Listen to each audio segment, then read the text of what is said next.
Olá,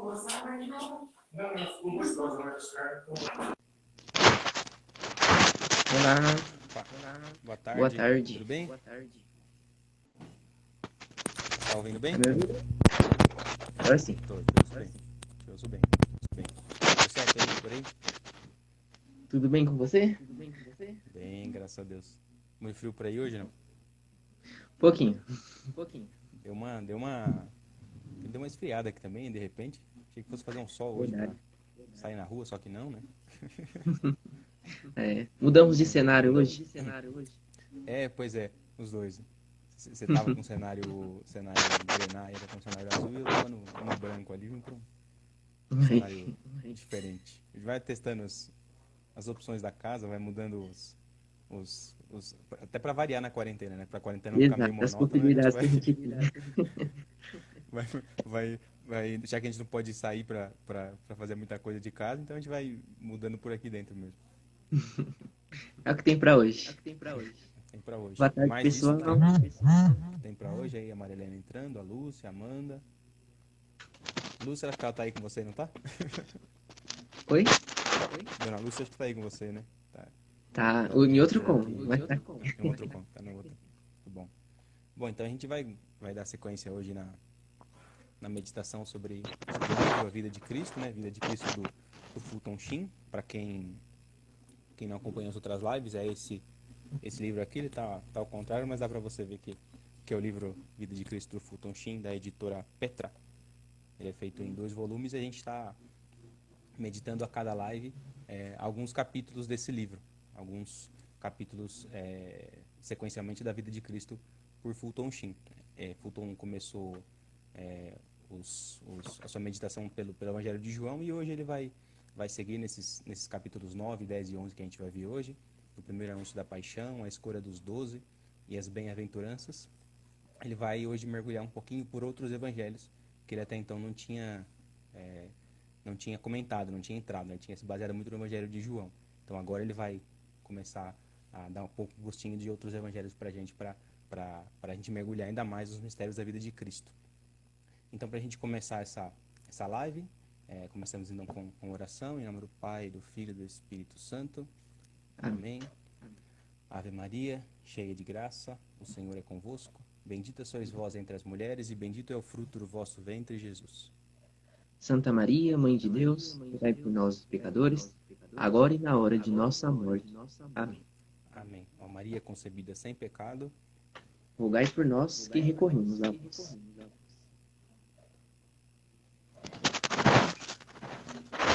Pois bem, então, semana passada a gente viu Nicodemos e a Samaritana, e hoje chegamos ao capítulo 9, o primeiro anúncio público de sua morte. E Fulton, ele já inicia relembrando um ponto que justamente nos capítulos anteriores. Ele começa dizendo: a divindade reluz sempre que a sua natureza humana é humilhada.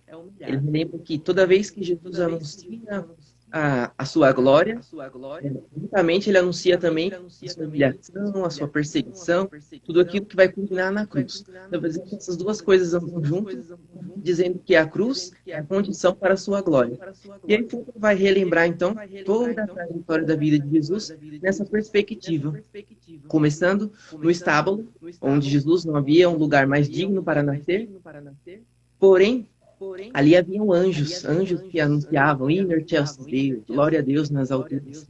Diziam aos pastores que haviam nascido um Salvador. Sua companhia eram bois, asnos, porém havia também a companhia da estrela, a estrela guia que brilhava e anunciava aos gentios o que estava acontecendo e aonde estava acontecendo o nascimento do Salvador. Continuando, a gente vê que Jesus, ao ser batizado, ele vai ser humilhado, onde ele vai se fazer um pecador, igual a nós, né? Como se ele necessitasse ser batizado. Porém, ainda assim, com a sua humilhação, a gente ouve a voz do Pai, que diz: Tu és meu filho muito amado, em ti encontro o meu agrado. Já na vida pública de Jesus, Jesus que vai ser rejeitado, vai ser humilhado, e vão tentar matá-lo, principalmente os fariseus. Então, ao mesmo tempo que eles tentam empurrá-lo de um precipício, Jesus passa ileso diante deles, mostrando assim toda a sua divindade. E também na cruz, onde ele vai ser pregado, abandonado e traído pelos seus apóstolos. Porém, ali também vai ter a presença, como o Fulton lembra, do sol, onde o sol esconde a sua face envergonhado e a terra para estremecer em revolta, ou seja, toda a criação é em comunhão com Cristo. E por fim, o sepulcro, né, quando Jesus vai ser preso, mesmo após a sua morte, ele é sepultado, mas ainda assim é colocado guardas na frente, justamente para que certifique-se de que realmente foi uma derrota de Cristo. Mas, como sabemos, não foi, e havia os anjos para anunciar a sua ressurreição, para remover a pedra e anunciar às mulheres que Cristo havia ressuscitado. Então, durante toda a vida, todo o longo evangelho, toda a vida de Cristo, essas duas coisas andarem juntas. Um cumprimento que vai culminar na glória de Cristo. Da mesma forma, o primeiro anúncio da sua morte, também com os fariseus. Então, Fulton relembra mais uma vez a visão dos fariseus, onde eles começam primeiro questionando João Batista, sobre a sua forma austera de viver, de anunciar a palavra de Deus, que, como eles vão chamar, de uma forma muito radical, né? Eles jejuavam mais que os fariseus. Visto que os fariseus se gabavam basicamente de cumprir as minúcias, né, a lei, os preceitos, e eles vão questionar João Batista justamente por ele ser radical. Da mesma forma como eles vão questionar Jesus, só que dessa vez no oposto, dizendo que Jesus é um beberrão, é um glutão. O problema dos fariseus era que os parâmetros deles eram justamente eles. Então, de um lado tinha alguém muito radical, do outro tinha alguém que, aos seus olhos, era muito liberal. Então, o problema dos fariseus era justamente que eles canonizavam as suas ações, né? Se achavam justos, se achavam perfeitos.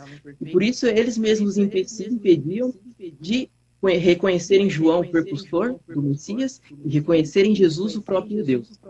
E, infelizmente, muitas vezes nós agimos da mesma forma, né? Onde nós temos os olhos simplesmente nas nossas ações, nas nossas vidas, e nos achamos justos, nos achamos pessoas boas. E a nossa relação com as pessoas, a gente se baseia justamente nisso. À medida que as pessoas se parecem e agem como nós, a gente gosta e se aproxima dessa. E rejeita justamente aquelas que têm o mesmo comportamento do nosso. Nos tornamos como os fariseus, né? Pessoas duras, sem misericórdia. Onde, na verdade, o contrário deve acontecer, né? Devemos perceber que justo e bom é somente Deus. E que precisamos dele até mesmo para reconhecer as nossas faltas. Na medida em que isso acontece, nós vamos também sendo misericordiosos, percebendo que, assim como Deus é misericordioso conosco, assim como Deus tem paciência e espera as nossas demoras, da mesma forma a gente deve agir assim com os outros. Mas, em resposta aos fariseus, que vão chamar Jesus e os seus discípulos glutão e beberrão, Jesus vai dizer: podem porventura jejuar os convidados das núpcias, enquanto está com eles o esposo? Enquanto tem consigo o esposo, não lhes é possível jejuar. Então, pela primeira vez, Jesus vai se denominar como o esposo. Como o próprio Fulton lembra, a relação entre Deus e Israel sempre foi a do esposo e da esposa. Então, para os judeus, e principalmente para os fariseus, era muito clara essa relação que de todas as escrituras é manifestado, né? Que Deus é o esposo e tem desposar a esposa, que é o seu povo. E de forma mais clara, como a gente vai ver no próximo capítulo, o seu povo é a sua igreja. Então, Fulton vai relembrar aqui, desde os profetas até o Apocalipse, justamente essas passagens que demonstram que Deus é o esposo. Ele começa com Oséias, lembrando: desposar-te-ei para sempre, desposar-te-ei conforme a justiça e o direito, com benevolência e ternura. Desposar-te-ei com fidelidade e conhecerás o Senhor. Depois, Isaías: pois teu esposo é teu Criador, chama-te o Senhor dos Exércitos. E com João Batista, ainda quando os fariseus interpelam ele, perguntando quem ele era, ele vai dizer que ele não era o Cristo, mas foi enviado diante dele. Aquele que tem a esposa é o esposo. O amigo do esposo, porém, que está presente e ouve, glorifica-se sobretudo com a voz do esposo. Nisso consiste a minha alegria, que agora se completa. se completa justamente porque o esposo Jesus estava presente. Indo mais adiante, São Paulo, nas suas cartas, vai deixar muito claro essa relação, né? Estabelecer a relação de Cristo como o esposo e a igreja a esposa, dizendo que a igreja é essa esposa que espera ansiosamente pela vinda do esposo. Por isso que em toda a Santa Missa, a gente sempre diz, né? Vinde, Senhor Jesus, Maranatá. O que está dizendo? Está dizendo para que Jesus antecipe a sua vida, para que ele venha. Porque assim como uma esposa que ama o seu esposo e está distante, deseja que ele esteja próximo, deseja que ele se aproxime, da mesma forma nós, como esposa, a igreja, a esposa de Cristo, desejamos e ansiamos a sua volta, que ele esteja perto, para que possamos dizer como São João Batista, que a nossa alegria seja completa. Mas, seguindo adiante, a gente finaliza com Apocalipse, com as núpcias do Cordeiro. Onde a gente lê: alegremos, exultemos e demos glória, porque se aproximam as núpcias do Cordeiro. O esposo está preparada, foi-lhe dado um vestido de linho puríssimo e resplandecente. O linho são as boas obras dos santos. Então, desde do início das Sagradas Escrituras até o Apocalipse, sempre vê essa imagem onde Cristo é o esposo que vem desposar a esposa, que é o seu povo. Por isso que, como Fulton lembra, não jejuavam porque não estavam tristes. De fato, estavam felizes que Deus andava sobre a terra com eles. É por isso que nós não jejuamos em períodos de festividades, solenidades, como a Páscoa e o Natal. Amanhã chegamos na Ascensão e domingo que vem Pentecostes, e depois voltamos ao tempo comum. Então nós retornamos a fazermos jejum, a fazermos penitência, a clamar com mais vigor o Maranatá, né? Vem, Senhor Jesus. Por isso que Jesus responde: dias virão, porém, em que o esposo lhe será tirado. E então jejuarão. E como Fulton diz, o esposo será crucificado. Ele travará guerra contra as forças do mal, então reclamará por sua noiva. O que ele diz? Por que Jesus veio, assumiu a nossa natureza e se fez igual a nós? Para que ele possa conquistar a mão da sua esposa, que é o seu povo, para tirá-la do mal, da ação do inimigo, do maligno. E isso se dá de forma concreta na cruz. Por isso, ele encerra: a sombra de Cristo nunca o deixou, e mesmo como se rejuntava como esposo. Era a partir da alegria que ele olhava para a cruz, no primeiro anúncio de si mesmo como esposo. Então, mais uma vez, a gente vê um beijo da sua glória e da sua cruz. Com o seu primeiro anúncio como esposo, ele faz o seu primeiro anúncio da sua mãe. Anúncio que vai uni-lo de modo eterno à sua esposa, né? A esposa que espera a volta do esposo, a vinda definitiva de Jesus, e é a esposa que Cristo mesmo começa instituindo a partir dos 12, né? A esposa a igreja de Cristo, aquela que começa com a instituição dos 12, quando ele chama para si aqueles que vão ser mais íntimos, mais próximos, né? Que vão ser os responsáveis por segui-lo nessa missão, né? O Fulton coloca: o grande mandamento de Cristo é o segue-me. Sigam-me.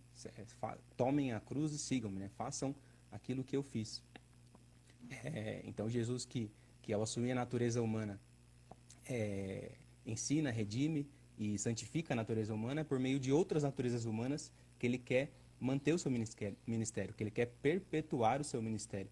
Tem uma oração de Santa Elizabeth da Trindade, aquela famosa oração à Santíssima Trindade, em que ela diz um pedacinho assim, até anotei aqui: que eu seja para ele, para Deus, para Jesus Cristo, uma humanidade de acréscimo, na qual ele renove todo o seu mistério. E assim é Jesus para nós. Ele é aquele que espera fazer uma nova encarnação em nós, né? O Verbo encarnado, ele usa da nossa humanidade para poder perpetuar o seu ministério. E usou, sobretudo, de modo especial e de modo fundamental, os 12 que ele instituiu. É por meio deles que o ministério de Cristo vai ser instituído e vai perpetuar até hoje. Por meio dos 12 que o encontro com a pessoa de Jesus Cristo chega a nós. Foram os 12 que encontraram primeiro a Cristo. Foram os 12 que manifestaram esse encontro a outros e a outros e a outros e a outros e chegou até nós. Então é por isso que esse encontro é fundamental, de fundamental importância para nós, para a nossa fé hoje em dia, né? Então são 12 homens simples, né, de atividades simples ali que Jesus escolhe, para poder perpetuar o seu reino, para poder estender o seu reino, para poder estender o seu magistério aqui nesse mundo, aqui na Terra. Né? Não são uma organização social, um clubinho, como o Fulton diz, não são isso. Eles são uma organização espiritual, uma organização verdadeiramente espiritual. O que os une, o que os mantém unidos e o que mantém o ministério vivo até hoje é essa instituição espiritual da igreja, que é o próprio Cristo. A igreja é o corpo místico de Cristo e é ele próprio quem é o espírito, é a vida da igreja. E é ele próprio quem mantém unidos e chama-se os 12. Né? Então, antes de convocá-los, antes de chamar os 12, Jesus passa a noite em oração. Jesus sobe ao monte e vai se unir ao Pai, vai conversar com o Pai, vai dialogar com o Pai, para que aqueles que estivessem no coração do Pai estivessem também no coração de Jesus Cristo. Essa atitude orante de Jesus Cristo é a que ele também nos instiga a fazer, né? Que as nossas decisões, todas as nossas decisões que temos que tomar nessa vida, sejam tomadas com base naquilo que é vontade de Deus. Aquilo que está no coração de Deus esteja também no nosso coração. Por isso a gente diz, entregue suas preocupações, suas dúvidas, suas inquietações, suas decisões que você tem que tomar, todas para Jesus, e se una à vontade do Pai, para que você realize a vontade que está no coração do Pai. E essa vai ser a melhor vontade. Às vezes mais difícil de ser cumprida, às vezes com mais firmeza você vai exigir de você. No entanto, ele pede e ele dá a graça. Deus nos pede para realizar as coisas, Deus nos faz unir à vontade dele, mas ele dá a graça para realizar essas coisas. E por isso a importância da nossa oração de unir a nossa vontade à vontade de Deus, de realizar aquilo que é do coração de Deus. E aí Jesus, depois de orar, desce do monte e chama os 12, né? Nomeando cada um, e o primeiro que ele chama é Pedro. Né? Sobre esta pedra edificarei a minha igreja, a pedra fundante da igreja, a rocha firme que funda a igreja, a rocha firme do ministério de Cristo nesse mundo. E ele começa mudando o nome de Pedro. Era Simão, passa a ser Pedro. Como ele faz com algumas pessoas ao longo das Sagradas Escrituras, a mudança do nome tem duas características. Primeiro, elevar essa pessoa a uma dignidade que ela não tinha até então, né? E a segunda coisa é dar uma missão para ela naquela comunidade em que ela atua. Então, a missão de Pedro, primeiro, o nome de Pedro eleva Pedro à dignidade de rocha da igreja.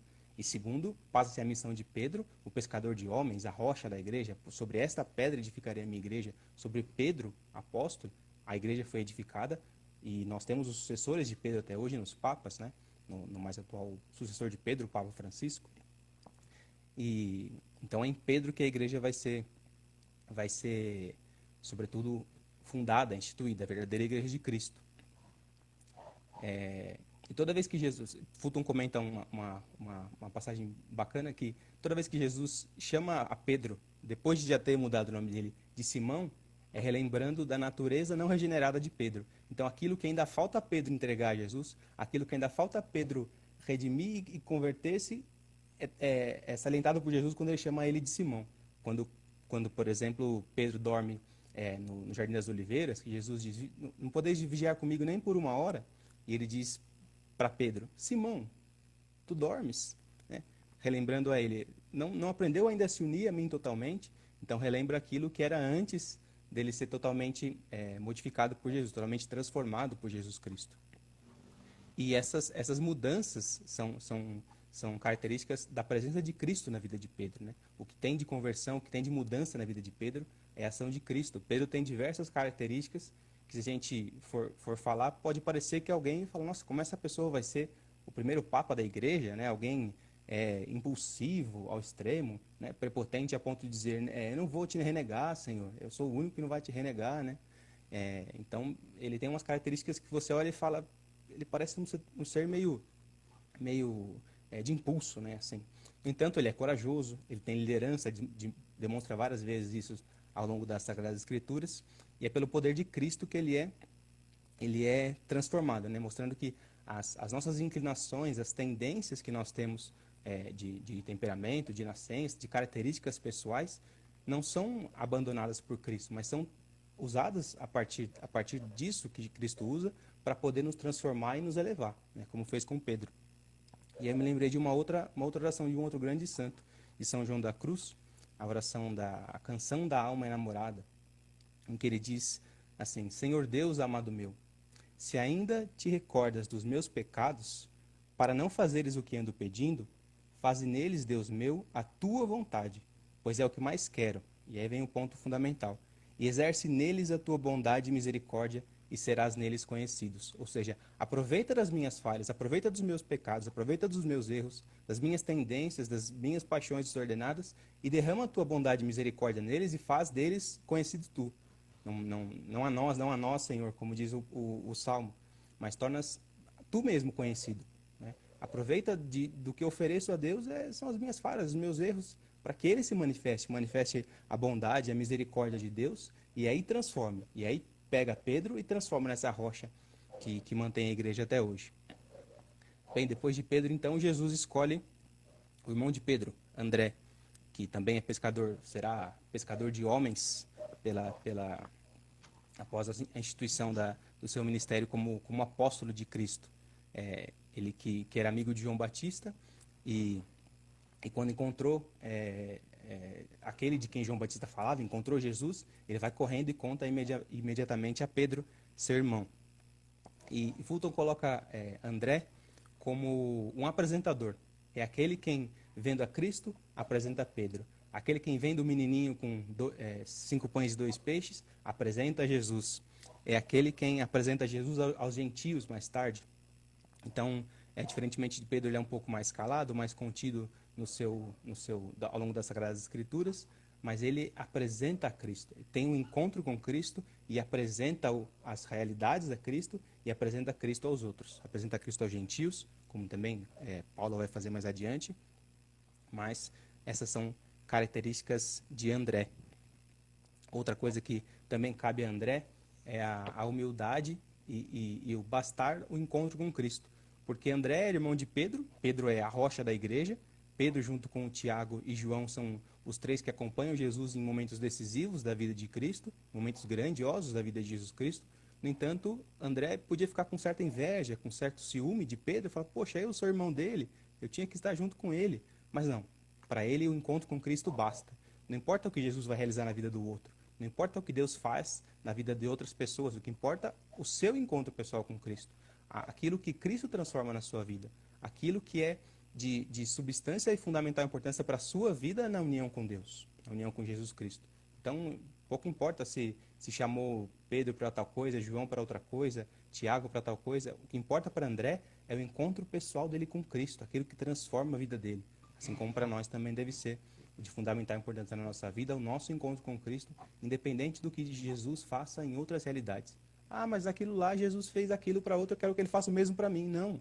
Você é único, você é especial para Jesus Cristo, você é uma pessoa individual, indivíduo.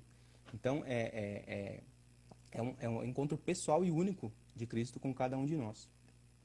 Bem, depois desses primeiros 2 irmãos, Jesus chama outros 2 irmãos, Tiago maior, e João. São os filhos de Zebedeu, os filhos de Salomé, aquela que pede a Jesus Cristo, coloca os meus filhos um à tua direita e outro à tua esquerda, quando instituíres o teu reino, numa imaginação subvertida do que é o reino de Deus, uma imaginação errada do que é o reino de Deus. Ela pede isso a Jesus. E Jesus responderia a Salomé, mas eles vão poder beber do cálice que eu beberei? E, de fato, anos mais tarde, Tiago seria o primeiro mártir, o primeiro apóstolo mártir da igreja, e João não foi martirizado por um milagre, porque ele foi colocado num caldeirão de óleo fervente, né? Depois jogado lá na ilha de Patmos. Mas ele também sofreu o martírio e viveu até o final bem unido a Cristo. João é o discípulo amado, aquele que reconhece o mais profundo do mistério de Cristo, o mais íntimo da vida de Cristo, aquele reconhecido pelos padres da igreja como a águia que olha direto para o sol, que olha direto para o coração de Cristo, e é o discípulo amado descrito nas Escrituras. É aquele que, reconhecendo o amor de Cristo, reconhecendo verdadeiramente, mergulhando profundamente o amor de Cristo na sua vida, anos mais tarde vai escrever nas suas cartas que Deus é amor. Ele define Deus como o próprio amor. Então, aquilo qual ele foi atingido, aquilo pelo qual ele foi transformado, é o próprio Deus. Esse amor que o identifica é o próprio Deus. O discípulo amado só o é por causa que Deus é amor, porque Deus é amor. É isso que define João. E João também está junto de Cristo em 3 grandes mistérios da vida de Cristo, né? Na ressurreição da filha de Jairo, no Getsemane, no Horto das Oliveiras, né? Junto com Pedro e Tiago, e na transfiguração do Senhor. Então, cara a nós, pelo movimento da transfiguração do qual somos consagrados, e um capítulo especial que revela a divindade de Jesus, e mais adiante a gente vai comentar sobre esse grande mistério da vida de Cristo. Então, da mesma forma que chamou Pedro, André, chama agora Tiago, João, e também chama Filipe, que Fulton apresenta como um pesquisador curioso. Olha só que título para Filipe, aquele que procura alguma coisa, aquele que quer saber, aquele que quer conhecer. E de fato é um espírito cristão esse de querer conhecer a Cristo, de querer conhecer a verdade, a beleza, a bondade. E tudo aquilo que tem em si verdade, beleza e bondade, uma verdadeira beleza, uma verdadeira bondade e uma verdadeira verdade, né? Isso contém Cristo. Então o pesquisador encontra, no final da sua pesquisa, a alegria do final da pesquisa é encontrar aquilo que é bom, belo e verdadeiro. Ou uma dessas 3, ou as 3 juntas. E é o encontro com Cristo. A alegria do término da pesquisa é o encontro com Cristo, mesmo que o pesquisador não reconheça. E é isso que é apresentado para nós na pessoa de Filipe, do apóstolo Filipe. E depois Filipe, tendo esse encontro com Cristo, tendo essa relação com Cristo, o encontro da pesquisa dele culminou, né, no encontro da pessoa de Jesus Cristo, ele leva a Natanael, né, ou chamado também Bartolomeu, leva a Nosso Senhor e descreve a Natanael, diz, olha, aquele a quem procurávamos é Jesus de Nazaré, vem ver. Né? Encontramos Jesus. Né? E aí, quando Bartolomeu vai encontrar Jesus Cristo, Jesus vai descrevendo Bartolomeu, olha, você é o israelita, é aquele assim, assim, assim. O Bartolomeu, Natanael, de fato, olha e fala, é verdade, eu sou isso mesmo. E aí ele reconhece, tu és o Cristo, tu és o verdadeiro Filho de Deus.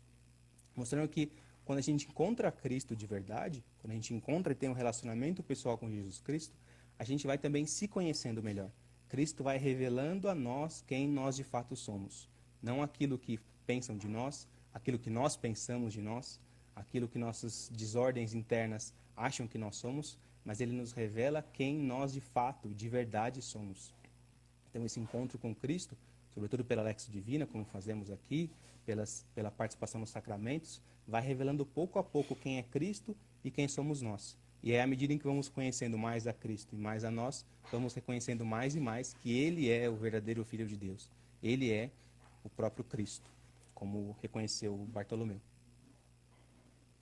Sim, são duas coisas que andam juntas, né? O conhecimento de Deus e o conhecimento de nós mesmos. Acho que a gente sempre teve aquela experiência de achar que quanto mais a gente busca a Deus, mais a gente está pecando, né? Mais a gente é falho. Mas é que realmente, se Jesus se apresenta como a luz do mundo, é o que acontece quando a gente se aproxima da luz. A gente começa a se enxergar, né? E se enxerga as nossas fraquezas, debilidades, a nossa dependência total de Deus. Então, duas coisas que andam junto, o conhecimento de Deus e o conhecimento de nós mesmos. Assim como Natanael ou Bartolomeu. E é muito interessante a forma que Cristo vai apresentando os apóstolos, né? Ele vai sempre dando um nome ou alguma ação que representa cada um deles. E Natanael, como você disse, um verdadeiro israelita ou extremalista. Como ele mesmo vai dizer, né, que logo no seu primeiro contato com Jesus, ele já teve a sua fé, a chama da fé acendida, né? Justamente por isso, por esse grande impacto em Jesus, ler a sua alma, no seu primeiro contato, ele vai dizer, né, mestre, tu és o Filho de Deus, tu és o Rei de Israel. Na qual Jesus respondeu, porque eu te disse que te vi debaixo da figueira cresce, verás coisas maiores do que esta. Em verdade vos digo, verás o céu aberto e os anjos de Deus subindo e descendo sobre o Filho do Homem. Então, ele vai relembrar aquele sonho que anos antes Jacó teve, dormindo em uma pedra. onde ele viu uma escada que tocava o chão até e até o céu, onde nessa escada anjos subiam e desciam, né?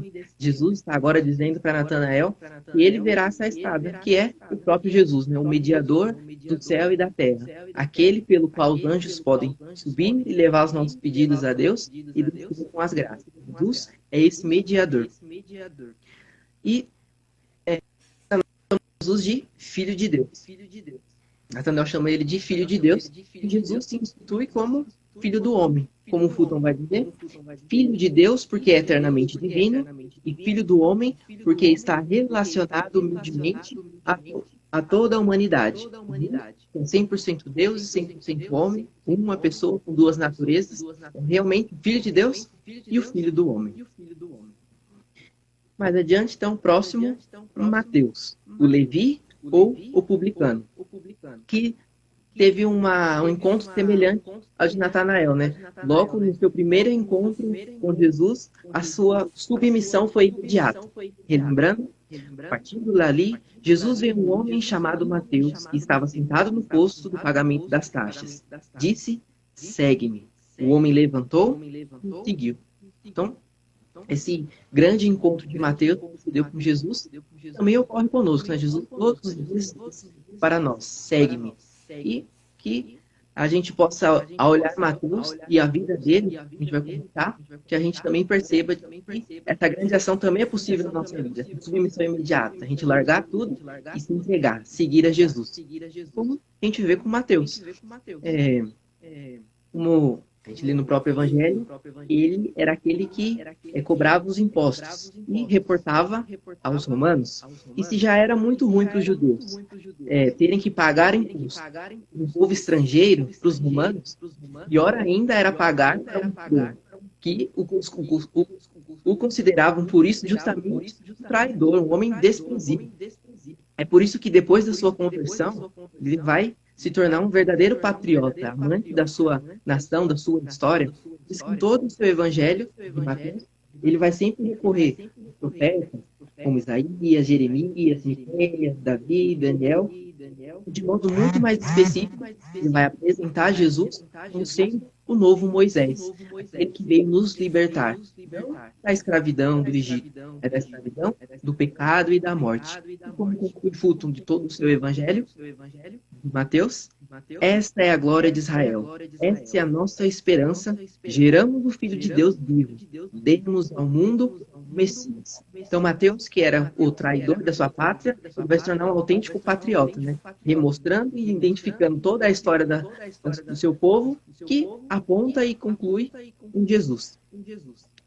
Próximo, Tomé, que Fulton o chama de pessimista, justamente por dois grandes momentos. Não é a sua incredulidade.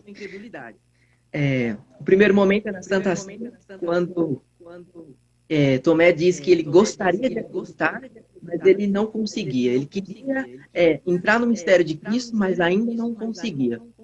E o segundo foi antes com Lázaro, quando ao descobrir a notícia de que Lázaro havia morrido, ele vai dizer, vamos também nós para morrermos para ele. Ou seja, para aceitar aquela realidade onde tudo já estava concluído e Deus não tinha ação, não tinha poder naquilo. Como nós vimos que, na verdade, ocorre o contrário. Não existe nenhuma situação em nossa vida que seja desesperadora a ponto de Deus não poder atuar ou tirar um bem maior de um mal. Mas Tomé era chamado Dídimo. E Fulton nos lembra o que significa a palavra dídimo. Dídimo significa gêmeo. Justamente porque ele vai dizer que dentro de Tomé existia lado a lado o gêmeo da incredulidade e da fé. Fé porque cria que era melhor morrer com o Senhor do que abandoná-lo. Havia incredulidade, pois não podia deixar de acreditar que a morte seria o fim de qualquer obra que o Senhor pretendesse realizar. Assim como também nós. Muitas vezes essas duas realidades brigam por nós, né? Nós cremos, confiamos em Jesus, entregamos a Ele a nossa vida, os nossos planos, os nossos projetos, mas logo com as primeiras dificuldades, as primeiras lutas, as primeiras guerras que a gente tem que enfrentar, a gente se desespera e pega de volta tudo aquilo que a gente havia confiado a Deus. Então, a incredulidade às vezes briga dentro de nós, querendo falar maior, falar mais, do que a nossa fé. E talvez por isso Tomé seja lembrado por outro grande momento no Evangelho, né? Quando ele não acredita, diz que só acredita vendo, com seus próprios olhos, colocando a sua própria mão nas feridas de Cristo.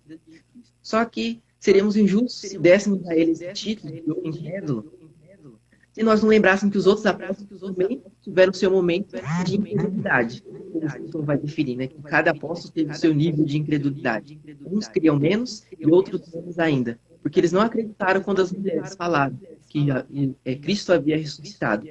Mas, como São Crisóstomo vai dedicar todo um trabalho para explicar, apresentar quem é Tomé, ele vai dizer que Tomé se distanciou após o Pentecoste, a longínqua Índia, para difundir a fé. Então, que Tomé seja lembrado pelo seu apostolado. Após a sua conversão, após Pentecoste, o Espírito Santo inspirou sobre eles, e eles compreenderam toda a vida de nosso Senhor Jesus Cristo, a seu longo apostolado em anunciar a pessoa de Jesus. E assim chegamos a dois apóstolos que também eram parentes, Tiago e Judas. E Fulton ele vai dedicar um parágrafo especial aqui justamente para explicar a confusão que existe, principalmente entre os nossos amigos e irmãos protestantes, onde vão narrar muitas vezes que Tiago e Judas eram irmãos, Judas Tadeu, eram irmãos de Jesus. E vai explicar que a palavra irmãos realmente era usada para designar primos e parentes distantes. E já para nos ajudar, ele dá um longo exemplos onde toda a Sagrada Escritura usa também a palavra irmãos. Por exemplo, Ló é chamado irmão de Abraão, quando na verdade era sobrinho. Labão é chamado irmão de Jacó, mas era tio. Os filhos de Osiel e Arão, os filhos de Cis e as filhas de Esdras são chamados irmãos, mas eram primos. Então, antes de explicar esses dois apóstolos, ele deixa bem claro que a Virgem Maria continuou virgem antes, durante e depois do parto. Que os irmãos de Cristo são todos aqueles que cumprem e fazem a vontade de Deus. De modo específico, Judas Tadeu.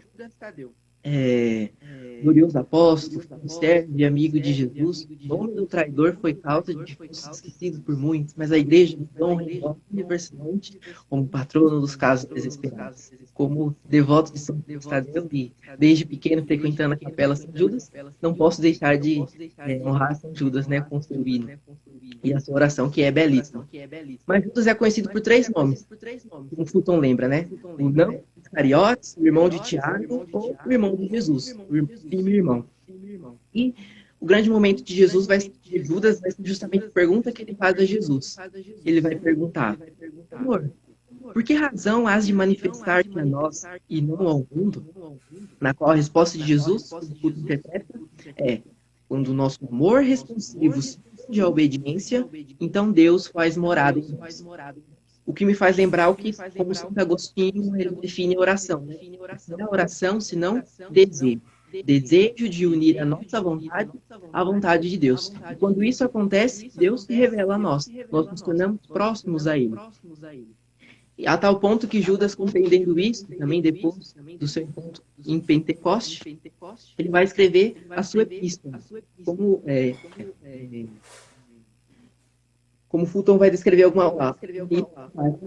Judas, ele se apresenta dizendo: Judas, servo de Jesus Cristo, irmão de Tiago, aos eleitos bem-amados de Deus Pai, e reservados para Jesus Cristo, que a misericórdia, a paz e o amor se realizem em vós copiosamente. E assim chegamos a Tiago, o justo, ou o menor, justamente para separar ele, para não confundir com o filho de Zebedeu, o irmão de João. E o que sabemos de Tiago é que a mãe dele estava presente na cruz, ela estava lá presente, e ele também, assim como Judas, escreveu uma epístola. Apesar de a frase que a gente mais lembra de Tiago é: a fé sem obra é morta, como o Fulton vai lembrar, toda a sua epístola é baseada em fazer da cruz uma condição de glória. Também transcreve um pedaço. Considerai que é uma suma alegria, meus irmãos, quando passais por dureza, por diversas provações. Feliz o homem que suporta a aflição, porque depois de sofrer a provação, receberá a coroa da vida. Deus prometeu aos que o amam, mostrando que o caminho que devemos perseguir é o mesmo de Cristo. Suportar e vencer as provações e dificuldades dessa vida, para junto com Cristo, ressuscitar e nos gloriarmos nele. Chegamos então em Simão, o zelador. e como o próprio Fulton vai dizer, ele é o que menos tem informação sobre ele. E que provavelmente ele pertenceu a um grupo de patriotas que desejavam conquistar a liberdade à força, expulsar os romanos à força. E é por isso que ele vai mostrar que devia ser um grande dilema entre ele, um autêntico patriota que queria defender a sua fé a todo custo, com Mateus, aquele que era o traidor da sua pátria. Mas como ele encerra dizendo, e assim, ambos foram feitos apóstolos por Cristo, e mais tarde, ambos seriam mártires pelo reino. Então, assim como Deus escolheu tantos discípulos que, se olharmos cada um dos apóstolos, a gente vai ver as suas limitações, as suas dificuldades, a gente também vai ver as controvérsias entre eles mesmos, né? E por fim, Judas, o filho da perdição, seria o traidor. Mais pra frente, Fulton vai dedicar um capítulo inteiro só para falar de Judas, mas isso é próximo já da sua traição a Jesus. Mas Fulton encerra dizendo a questão do número 12. Por que 12 apóstolos? Nos mostra que isso é tanto simbólico. Se a gente fosse resumir toda a história do povo judeu, basicamente se resume dessa forma. Abraão teve um filho chamado Isaac, Isaac teve um filho chamado Jacó, e Jacó teve 12 filhos, dos quais se constituem as 12 tribos de Israel. E para fazer parte do povo de Deus era simples. Você só precisava nascer em uma dessas 12 tribos. Nasceu das 12 tribos, pertence ao povo de Deus. Não nasceu, não pertence ao povo de Deus. Mas Jesus, ao instituir os 12 apóstolos, está ampliando o povo de Deus. Mostrando que agora, o povo de Deus é a sua igreja. Aqueles que creem na fé desses 12 apóstolos.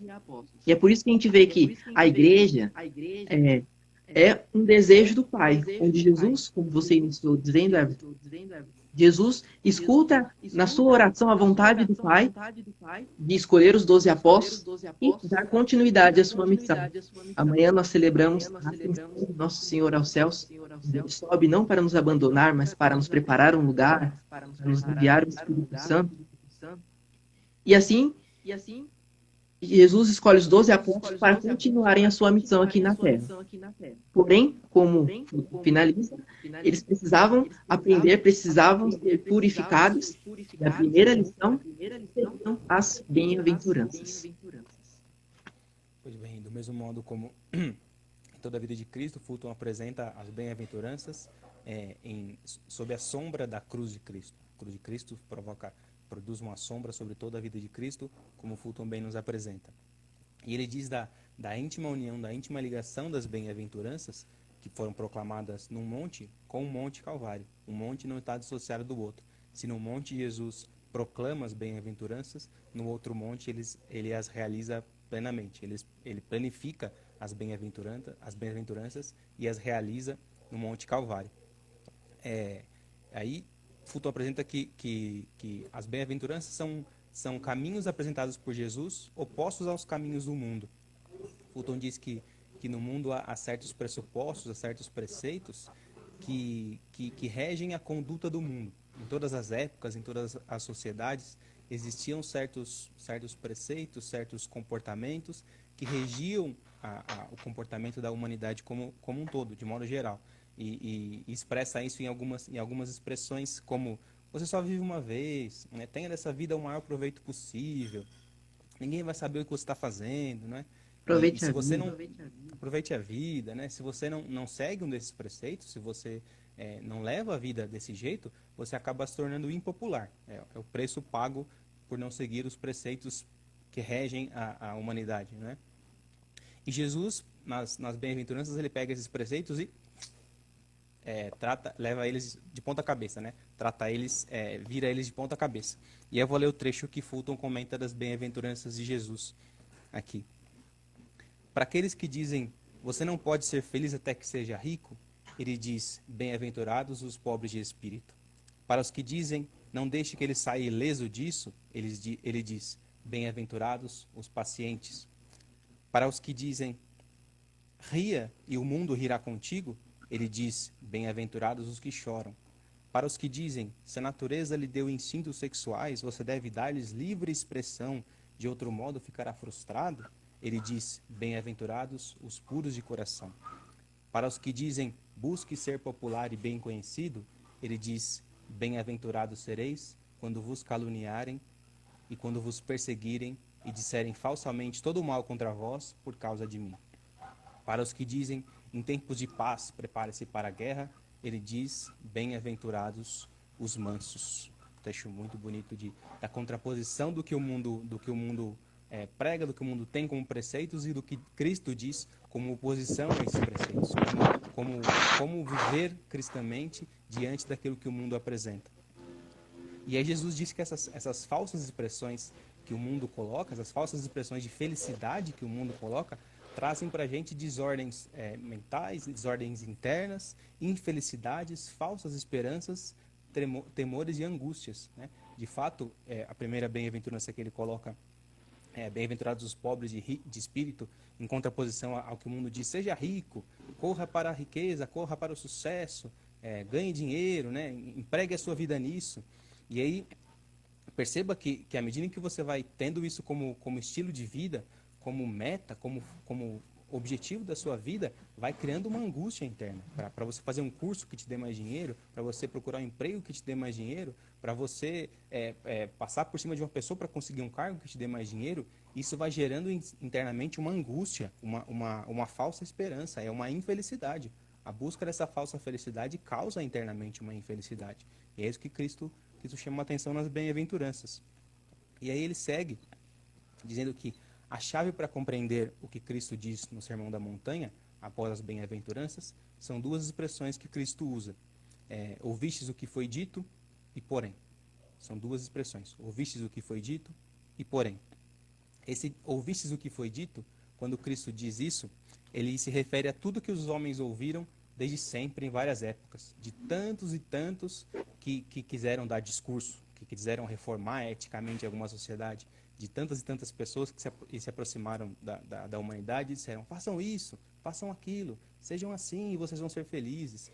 Então, ouvistes o que foi dito, é isso que isso se refere. A tudo aquilo que foi dito para você que era o caminho, porém, eu vos digo. Aí ele apresenta o que é o caminho, que é ele mesmo. Porque Jesus não é um reformador social, Jesus não é um reformador ético, Jesus é Deus. E ele apresenta o caminho que é ele mesmo, por meio das bem-aventuranças e por meio do sermão da montanha, num evangelho, o sermão da planície em outro evangelho, né? Mas é o mesmo discurso de Jesus. E ele vai direto no centro da alma humana, em cada um dos sinões que ele coloca, dos sinãos que ele coloca, né? O primeiro que ele diz, ouvistes o que foi dito, é em relação ao adultério, né? Ouvistes o que foi dito dos antigos, não cometerás adultério. Eu, porém, vos digo, todo aquele que lançar um olhar de cobiça para uma mulher, já adulterou com ela em seu coração. Então, Cristo diz que o pecado consiste, a raiz do pecado é a intenção dele já. Então ele diz, não precisa produzir o fruto para poder ser um erro, um pecado cometido, mas a intenção em cometê-lo, você já se afastou de Deus, já ofendeu a Deus em seu consentimento, já consentiu internamente com o afastamento de Deus. Óbvio que não são todos os pensamentos e todas as inclinações nossas que consistem nesse pecado, que consistem nesse afastamento de Deus, mas você ir alimentando, dando consentimento, dando voz a essas desordens interiores que dizem, se afaste de Deus, que diz, fuja disso, não tome sua cruz, parta pelo caminho mais fácil, isso consiste no pecado, na intenção do pecado. E o fruto disso, obviamente, vai ser um outro pecado, mas a raiz disso já é em si um mal, como diz nosso Senhor. Depois ele afirma que havia sido dito, ouviste o que foi dito, aquele que rejeita a sua mulher, dele uma carta de divórcio. No entanto, Jesus disse que aqueles que se casam com a pessoa por inteiro, uma mulher por inteiro, né? Corpo e alma. À medida em que, se o corpo da mulher não vai lhe agradando mais, o que importa, de fato, é o todo, é a alma. O homem se casa com a mulher com o homem, para que os dois se auxiliem, se ajudem no caminho de santidade, no caminho que os leve mais a Deus, que os aproxime de Deus. É para isso que o casamento é instituído, é para isso que a força do sacramento do matrimônio é dada ao homem e à mulher, para que eles se sirvam mutuamente, se ajudem mutuamente na busca da santidade, na busca de conhecer mais a face de Deus, de conhecer mais Jesus Cristo, de amá-lo mais, de segui-lo mais. Então esse negócio de que ouviram dizer, né, ouvistes antes dizer, dele a carta de divórcio, não, reconheça no outro aquilo que vai fazê-lo chegar à santidade, aquele que vai, pelo qual você tem que ajudar a chegar mais perto de Deus, e pelo qual você também vai chegar mais perto de Deus, se oferecendo e se doando como Cristo se doou na cruz. Mais adiante, Jesus afirma para aqueles que dizem que o pecado é fruto do meio, Jesus diz, se teu olho te leva a pecar, arranca-o. Então, os males todos do homem não vêm do meio em que ele está. Não, eu fiz isso porque meus pais eram assim, eu fiz aquilo porque o meu chefe não sei o quê, eu fiz aquilo porque os meus amigos me levaram a fazer. Não, são as suas escolhas que definem aquilo que você faz. São as suas escolhas que vão definir a sua vida. A sua vida é resultado, é produto das escolhas que você tomou até hoje. É claro que o meio favorece algumas coisas, dificulta outras coisas, e você vai ter que conviver com essas coisas ao longo da vida. No entanto, é a escolha que você toma diante de cada decisão que vai definir o que é você, quem é você nessa vida, quem foi você nessa vida. Jesus diz por isso, o corpo transmite os pecados à alma. As suas escolhas, se você escolhe olhando, tocando, saboreando, pelos sentidos você escolhe algumas coisas, e o corpo transmite à alma essas coisas. Então, o que tem que acontecer com a nossa vida é a nossa vontade, junto à vontade de Deus, unida à vontade de Deus, como você bem comentou antes, e essa vontade dominar as ações do nosso corpo. Então, se eu vou escolher algo, eu tenho que me unir à vontade de Deus para que a minha vontade seja unida a dele e aí escolher algo. E aquilo não produzir um efeito ruim na minha alma, não produzir um efeito de pecado, mas produzir um efeito bom, um efeito de graça de Deus, o efeito da graça de Deus, o efeito de maior união com Jesus Cristo. É isso que ele nos coloca quando nos apresenta essa outra bem-aventurança. Na sequência, Jesus diz que o mundo nos prega, não seja bobo, fique quieto, processa, quando alguém te ofende, vai lá, faz o mesmo, rapaz, vai ser bobo, vai lá, vai para cima, né? Parte para cima do outro. Enquanto isso, Jesus diz, ofereça outra face, algo que parece difícil em todas as épocas, o que Jesus apresenta é para todas as épocas. Jesus é um homem atemporal, Jesus é homem e Deus, é eterno, né? Jesus existe desde sempre, o Filho existe desde sempre, a Santíssima Trindade, e veio, tomou um corpo, uma natureza humana, para nos encaminhar de volta ao Pai. E ele é atemporal, ele existe desde sempre. Não é um conceito para aquela época ou para nós, é para todos os homens isso. E aí Fulton apresenta um exemplo desse oferecer outra face que é muito bonito. Ele diz que você botar uma fila de homens, diz para um bate na cara do outro, para o outro bate na cara do outro, bate na cara do outro. Se um for batendo na cara do outro, aquele mal vai se propagar do primeiro ao último homem. Então, se o segundo homem disser, ele tomou um tapa na cara, e se ele disser, eu não vou dar o tapa na cara do outro, aquele mal para. Aquele mal não vai ser propagado. Aquele ódio vai parar ali. Então, até aquela pessoa que bateu naquele homem vai se espantar e vai dizer, eu não esperava essa reação. Eu esperava que o ódio se propagasse. Quem odeia espera que o ódio se propague. Quem é mal, quem se une ao mal, pode não dizer, pode não expressar, mas tem em si uma vontade de que aquele mal perdure. É uma ação má que ele espera que perdure. Do mesmo jeito que alguém que é bom espera que a ação dele seja também perdurada, também transferida para outros, né? Então, aquele homem que para o mal, aquele homem que não dá o tapa na cara do outro, aquele homem que não prossegue com o ódio contra o outro, é aquele que produz bem para os outros que vêm depois dele e para aquele que veio antes. Aquele que bateu nele vai olhar e dizer, caramba, ele não bateu, isso é algo grandioso, eu dou um tapa na cara dele e ele não vai transmitir esse ódio a ninguém. Essas são coisas difíceis que Fulton diz que apresenta a nós e apresenta a todos os grandes homens e grandes mulheres de todos os tempos. Os santos, as pessoas que recebem esse amor divino e por conta desse amor é que são capazes de realizar tais coisas. É quando esse amor de Deus é infundido no coração do homem que ele é capaz de realizar as coisas que Jesus lhe pede, que Jesus pede e dá a graça de realizar. Então, as pessoas que realizam de verdade as bem-aventuranças de Cristo, não são aquelas que só ouvem, entendem, compreendem e falam, beleza, eu vou fazer e tenta fazer. São aquelas que se unem à vontade de Deus, pedem e recebem a graça de fazer. aquelas que se unem em oração, que se unem a Cristo tão intimamente que recebem a graça de fazer tudo o que ele pede. Porque ele pede e ele dá a graça. Ele pede e ele concede os meios. Ele pede e ele doa-se todo em amor para que a gente realize a vontade do Pai. Sim, como você disse, né? Os valores do mundo são o oposto dos valores pregados no Sermão da Montanha. E é por isso que o mundo rejeita aqueles que o vivem, né? Se, como Foucault vai dizer, o mundo crucificará quem quer que tente viver segundo esses valores. Se aquele que pregou o Sermão da Montanha teve como prêmio o Calvário, a crucifixão, da mesma forma, aqueles que não conseguir o Sermão da Montanha terão o mesmo destino, né? Sofrerão as mesmas o sofrimento, perseguição de Cristo, mas como o próprio Senhor falou, né? Coragem, eu venci o mundo. Então, se a gente morre com Cristo, se a gente sofre perseguição e as dores com Cristo, cremos que com Ele também ressuscitaremos e seremos glorificados junto com Cristo. Fulton, ele fala algumas coisas muito incríveis nesse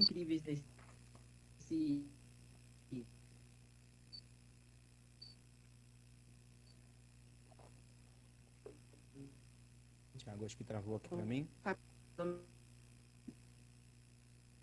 Tá normal aí, Tiago? Agora voltou. Parece que esse foi o capítulo que mais me tocou, mais me chamou a atenção nesse primeiro livro, onde falar aqui, somente a integridade. Vindo?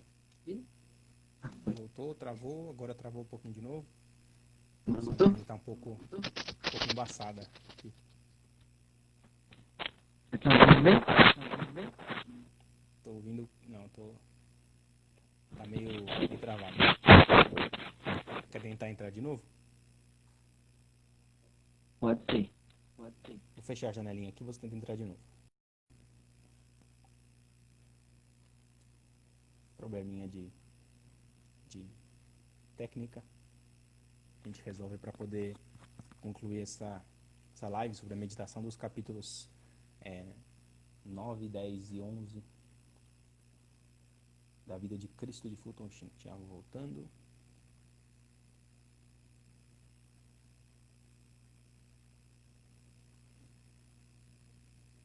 Agora voltou. Ou não? Não voltou não.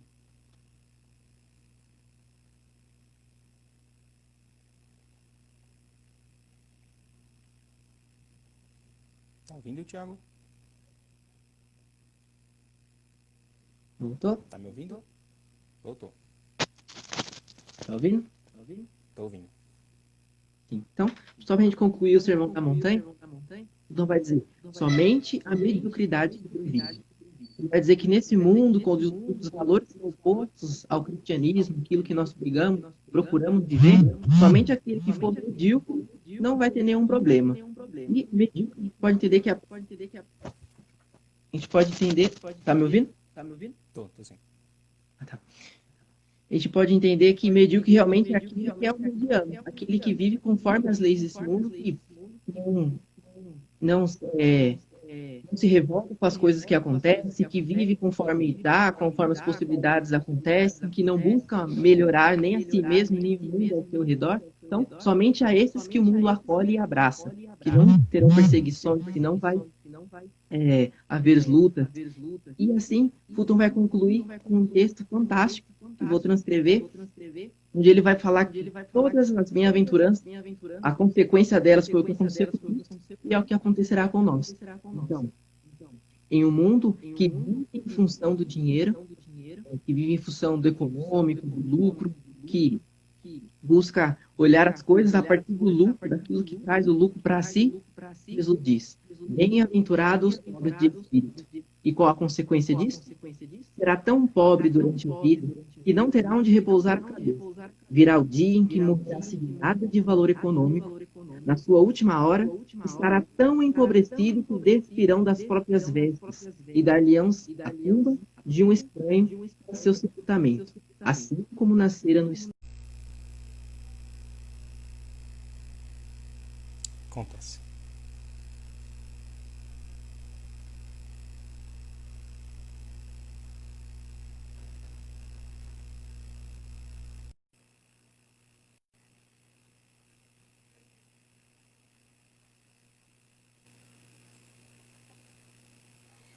Voltamos.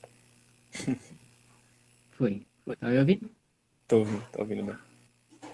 Então, apenas para concluir, em um mundo onde sobrevivem os fortes, onde o lema é o mundo é dos espertos, daqueles que colocam ódio aos inimigos na frente de tudo, Jesus vai dizer, bem-aventurados os pacientes. E a consequência, um dia sentirá os flagelos dos bárbaros vigorosos ao açoitarem suas costas, será golpeado na face por um punho zombeteiro durante um de seus julgamentos. Verá os homens tomarem a foice e cortar a grama de uma encosta no Calvário, e então usar um martelo para pregá-lo em uma cruz, de modo a testar a paciência daquele que suportaria o tendo sido exaurido, poderia por fim voltar ao mar. Em um mundo que cultua o pecado, onde diz que nós somos livres na medida em que fazemos tudo aquilo que queremos, que não temos que submeter a nossa vontade a Deus, e que por isso podemos fazer qualquer coisa, Jesus diz, bem-aventurados que choram por seus pecados, mas qual a consequência? Ele será vendado e escarnecido como um tolo. Tomarão seu corpo e o flagelarão até os ossos serem contados. Coroarão sua cabeça com espinhos até que comece a chorar, não lágrimas salgadas, mas gotas de sangue carmesim, enquanto riem da fraqueza daquele que não descerá da cruz. Então, num mundo que nega a verdade absoluta, onde a verdade é uma questão de opinião, onde nós criamos aquilo que nós queremos criar justamente para defender os nossos vícios e acusar aqueles que vivem de maneira diferente, de forma injusta, Jesus vai falar, bem-aventurados que têm fome e sede de justiça, mas a consequência, e eles, com suas mentes abertas, darão à multidão a escolha entre ele e Barrabás. Eles o crucificarão com os bandidos e tentarão fazer o mundo acreditar que Deus não é diferente de um punhado de ladrões, seus companheiros da morte. Em um mundo egoísta que vive para si mesmo, onde tudo é consequência daquilo que nós queremos, os nossos objetivos, que por isso podemos passar por cima dos outros sem o menor problema, Jesus diz, bem-aventurados misericordiosos. Ele descobrirá que não receberá misericórdia. Abrirão 5 veios de sangue em seu corpo, porão vinagre e fel em sua boca sedenta, e mesmo depois da morte, serão demasiado impiedosos, a ponto de introduzir uma lança em seu sagrado coração. Em um mundo carnal, como você disse, que despreza a união feita por Deus, do homem e da mulher, onde enxerga o homem a partir do sexo, a partir daquilo que lhe traz prazer, Jesus diz, bem-aventurados os puros.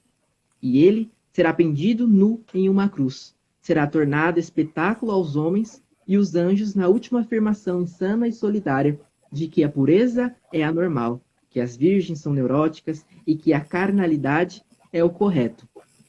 Em um mundo violento, onde a gente impõe a nossa vontade a partir da opressão, onde estamos sempre com pedras e paus nas mãos, Jesus vai dizer, bem-aventurados pacificadores, e ver-se-á cercado de homens ocupados da mais tola das guerras, a guerra contra o Filho de Deus, praticando a violência com ferros e porretes. E, por fim, em um mundo onde a relação, onde as pessoas são marcadas pelo interesse mútuo um no outro e ficam trocando lisonjas, elogios, ficam gloriando um ao outro, Jesus diz, bem-aventurado serei quando vos odiarem, vos perseguirem e vos injuriarem. E ele descobrirá não ter amigo algum no mundo, um pária na colina, com multidões brandando por sua morte, e a carne pendendo de seu corpo com farrapos purpúreos. E assim, a gente conclui o Sermão das Montanhas, mostrando que aquilo que aconteceu com Cristo também acontece conosco. Mas, mais uma vez, como Jesus nos diz, coragem. Eu venci o mundo, e eu estou convosco até o fim dos tempos, como veremos no Evangelho amanhã. Então, o convite de Jesus para vivermos o Sermão da Montanha é justamente para vivermos o nosso batismo, aquilo que fomos criados e feitos para fazer, que é dar honra e glória ao nosso Pai, o nosso Criador. No Sermão da Montanha, a gente vê que Jesus nos mostra como ser verdadeiros homens, né? A nossa natureza, aquilo que nós fomos criados. E nós o somos na medida que contemplamos e vemos Jesus. Por isso, esse é o convite para que a gente viva o Sermão da Montanha. Amém. Amém. Hoje extrapolou um pouquinho. Hoje abrimos um puxadinho de live aí, mas depois a gente junta esses dois pedaços e posta lá no YouTube, no canal, e elas ficam salvas também no IGTV. Então, quem quiser ver ou rever, veja e reveja. É isso aí. Então, a gente agradece a todo mundo que acompanhou, que ficou até o fim, nesse puxadinho de live aí, nesses minutos finais. E a gente volta na semana que vem, próximo sábado, às 2h, para retomar a meditação da vida de Cristo a partir do que Fulton Sheen nos traz. Exatamente. Então, muito obrigado a todos e até a próxima. Deus abençoe a todos. Até mais. Fiquem com Deus. Tchau.